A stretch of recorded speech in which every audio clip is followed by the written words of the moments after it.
Hallo Freunde, herzlich willkommen zum nächsten Video.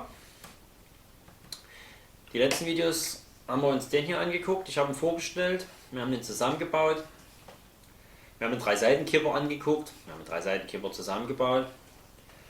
Heute, nachdem wir uns den hier auch im Detail angeguckt haben, geht es hier darum, wie baue ich das Teil nach, wie baue ich es zusammen, welche Teile steckt drin. Auch der ist wieder in Komponenten aufgeteilt, so wie ihr es von mir gewohnt seid. Habe ich euch detailliert gezeigt. Kran, Tank, Unterteil. Detailliertere Infos während der Bauphase findet ihr wie gesagt auf meiner Facebook-Seite. Ansonsten gibt es ja eigentlich nicht groß zu sagen, zu zeigen. Guckt es euch einfach an. Ich wünsche euch viel Spaß beim Bauen. Geht los! Das ist das Mittelteil, das erste von 6 Teilen plus Tank. Bestehend aus 2 Platten, 5er Liftarm, klassisch mit schwarzen und blauen Pins verbunden, so wie man das kennt. Hier vorne der Rahmen, das ganze Ding ein bisschen stabil ist. Hier ist ein 5er Liftarm und dann verbunden durch diese flachen T-Teile, was auch immer. Es mussten die sein, weil die nicht so dick sind hier vorne.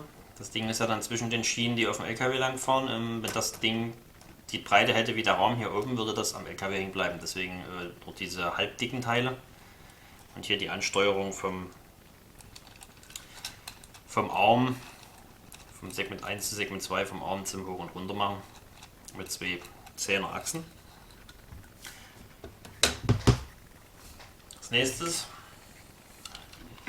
die rechte Seite vom Container. Auch nicht groß dran. Wir haben 2 Plattenliftarme an den Seiten, Verbindung mit so einem abgewinkelten Teilen hier. Das hier vorne ist ein kurzer mit Kreuz und einem normalen Pinloch. 2 Tail-Liftarme, die dann hier die Achse durchlassen und hier oben dann verbunden sind mit dem Kranarmteil und die Verbindungspins.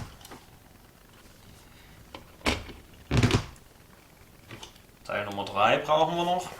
Genau dasselbe, nur spiegelverkehrt. Wie bei dem anderen auch. Hier unten ist die Rolle dran. Die Schiene, die auf dem LKW lang rutscht.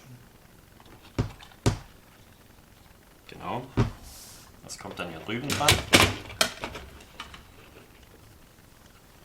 Und was wir noch brauchen,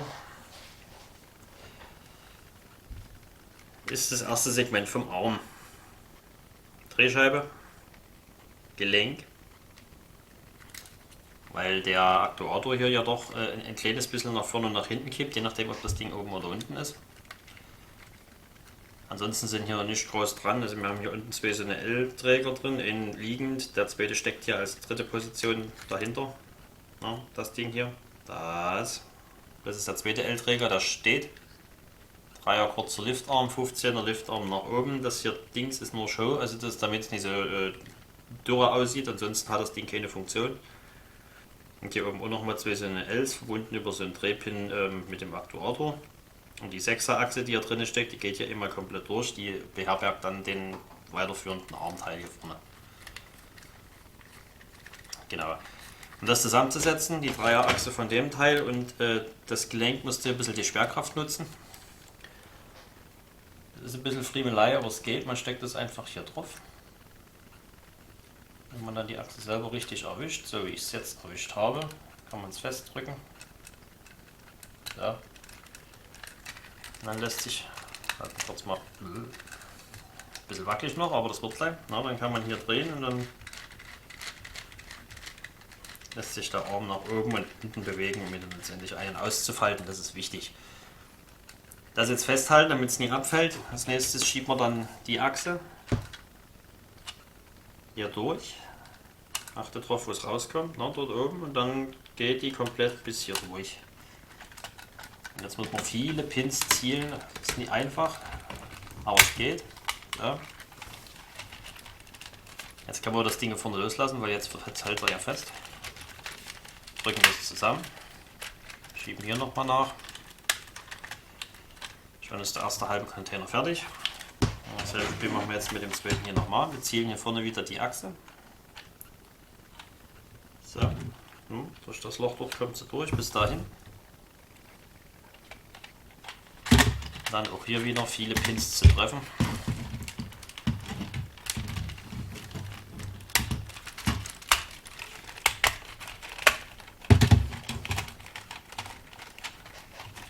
So, na, jetzt habt ihr das hier. Arm, Achse. Von unten seht ihr jetzt die Schiene, eine links, eine rechts, die auf dem LKW die Führung gibt. Und wenn ihr jetzt hier drunter guckt, dann seht ihr das auch. Das ist nie viel Platz noch zwischen dem flachen Teil und den Schienen, wo der aufsitzt. Den Spielraum, den braucht er, sonst hängt er dann am LKW fest. Genau, als nächstes brauchen wir einen Haken, sonst kriegt man das Ding ja nicht hochgezogen. Der sieht ganz einfach so aus. 13er Liftarm, schwarzer blauer Pin, verbundene vorne dran. Und hier oben dann mit schmalen, dass das dann irgendwie so voluminös wird. Hier ist so ein abgewinkelter drin, na, der hintere hier von beiden, das da. Das ist hier so ein Vierer mit Kreuz, Pin, Kreuze vorne, hier steckt eine 5er Achse drin. Und das ganze Ding wird jetzt hier vorne mit den 3 Pins, die ich hier am Haken habe, hier vorne an den Rahmen angesteckt und die Außenpins von dem Liftarm hier, die gehen dann jeweils hier und hier drüben dran. Auch das wieder Friemelei, aber möglich. Ich fange hier links an, Arm gerade drehen, Ziele in der Mitte, zack, letzten Pin und dann kann ich das ganze Ding festdrücken. So, ja, so sieht es aus. Und damit das hier nie rumschlappert, können wir dann die grauen Teile hier Verbinder hier reindrücken. 1, 2, 3, 4. So sieht es aus. Und dann kann der hier am Haken hochgezogen werden. Bedienung fehlt noch, das heißt wir nehmen noch 2 Zahnräder, die können wir hier vorne drauf stecken. Das sind die ganz klassischen, kennt ihr ja. So, einer hier. Einer da. Dann lässt sich das hier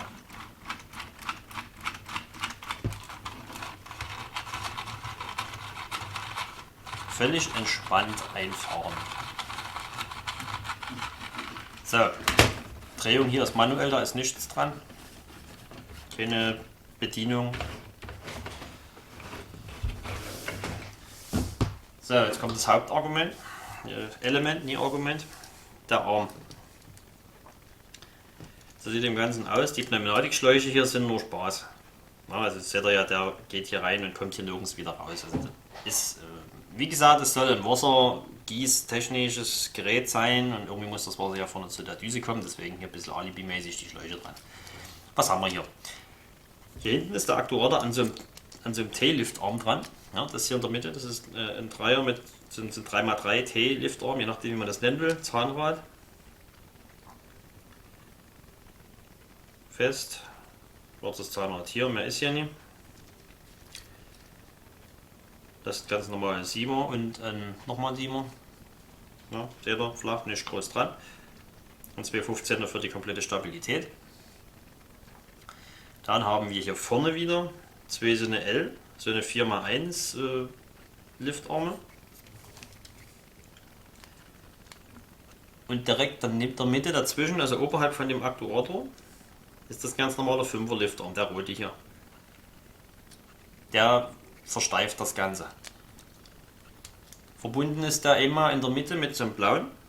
Der geht durch den ersten L-Liftarm durch und landet dann hier hinten in dem 5er. Der zweite schwarze hier daneben, der nimmt nur den ersten und den zweiten mit. Und hier auf der Seite für die Aufnahme für den Pneumatikschlauch ist ein grauer mit so einem Kreuz und 2x Loch-Pin. Das hier ist ein normaler 7er Liftarm. Hier vorne wieder so einer, wie wir es hier vorne am Container schon hatten. Einmal Kreuz und einmal Loch. Das Zahnrad hier, manch einer fragt sich, wofür das ist. Das ist, wie gesagt, die Schwerkraft macht das gerne, dass wenn man hier zieht, dass das rausrutscht. Deswegen, die Achse läuft da ziemlich leicht. Das ist ja im Normalfall so gewollt. Hier ist es aber eher hinderlich. Deswegen habe ich hier noch ein zweites Zahnrad dran gesetzt mit so einem blauen Pin, der das Ganze ein bisschen blockiert. Damit rutscht es nie, wenn man hier macht, nie von alleine raus. Das ist das einzige Hintergrund an der ganzen Sache, weshalb das da ist. Ansonsten kann man den hier über die 7er Achse bedienen. Ja, so, no. Rein und raus schieben. 1, 2, 3, 4, 5, ja genau, ist eine 7er Achse. Und die Düse hier vorne ist auch nur nicht großartiges. Es ist ja so ein Teil halt, seht ihr ja. Zwei so eine Arme. Das Ding hier vorne, wo der Schlauch drauf steckt, das ist so ein Pin, was im Achax vorne im Grill verbaut ist. ein graues, wo die flachen Fliesen dran sind. Genau, naja, und hier in der Mitte ist halt das ganze, der Arm ist hier so eine Stütze, wie zum Beispiel hier von meinem Holztransporter. Genau. Und das Ding habt ihr hier oben schon mit den 3 Pins. Geht hier drüben an den Lüfterumgang. Hier hinten die Achse geht hier hinten durch das freie Loch, das wird drüber gesteckt, und die 3, die landen dann hier vorne. Geht einfach hier ran, zack, fummeln, dann ist das Ding dran. So. Dann ist der hier fertig, dann kann man hier den Arm hochdrehen. Irgendwann kommt die Schwerkraft dazu. Für hier ist es das Ding. Reinfahren, wie gesagt, so. Dann habt ihr den Container eigentlich fertig. Mehr ist es hier in dem Ding nie. Den Tank selber, ich zeige euch jetzt nochmal den fertigen, den nehme ich nicht nochmal auseinander. Ich bin froh, dass der zusammen ist. Das ist alles ein bisschen schwierig. Na, ihr seht, hier drüben zieht es schon wieder. Das ist nicht anders, als dass ich hier 2 Flexachsen habe, soweit wie sie kommen. Die eine, die fängt hier oben an, geht bis hier runter, ungefähr bis da. Hier hört die auf. Und die zweite fängt hier irgendwo in der Mitte an, dort, und geht dann entsprechend bis hier runter. Damit habe ich hier durch die Überlappung habe ich dann hier eine saubere Rundung. Ich wollte es eigentlich erst wie ein Ei bauen, aber das macht das Lego nicht mit, das zieht es immer wieder rund, also ist er nur so überall. Inhalt dieses Tanks ist aber auch kein großes Hexenwerk. Das, was ihr hier seht, die 3 Teile, das ist nichts anderes als so ein Rahmen hier. Das ist ein normaler 3er-Pin, L-Verbindung hier. Ja, das lange Ding ist der hier unten.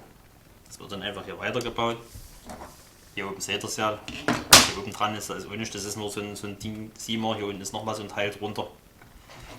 Damit hält das hier oben, also hier ist nur das drin, so rum. Das Teil hier oben sind 2 Zahnräder einfach nur. Das ist so ein Pin, Achse, Loch, Ding. Mehr ist es nie, ja, also ist das. Und damit das Teil samt dem Tank auf dem Hänger sitzen kann, haben wir hier so einen Rahmen gebaut. Wieder mit so einem 2x Kreuz und einmal normalen Pin. Das steckt einfach hier drauf. Deswegen ist das auch ein bisschen mit Sie anzusprechen, wenn man hier verbiegt, weil das schiebt es von unten gerne mal raus. Der lässt sich auch nie montieren, wenn das zum Einklemmen wäre, weil dann schiebt man das Ding hier nach oben raus. Deswegen habe ich das so gelöst. Dann lässt sich der Tank auch hier auf dem Container mit den Pins hier unten. Ziehen wir das nochmal runter, dann seht ihr das besser. So, ne? Mit den Pins passt er einfach in die Löcher hier rein. So. Damit lässt er sich hier hin und her wackeln, ohne dass ich es runterdrehe. Und die Rundung ist mit Flexachsen gemacht. Der Anfang steckt hier hinten in diesen 3er-Pins. Sind einfach hier reingesteckt. Habe ich auch ein Video dazu gemacht mit dem Sitz von meinem Cherokee, den ich irgendwann mal noch fertig bauen will. Und dann wird es einfach hier drauf geschoben. Alle Pins hier in diese rote Liftarm reingeklemmt. Es werden uns sicherlich auch weniger tun, aber ich dachte mir, was soll's.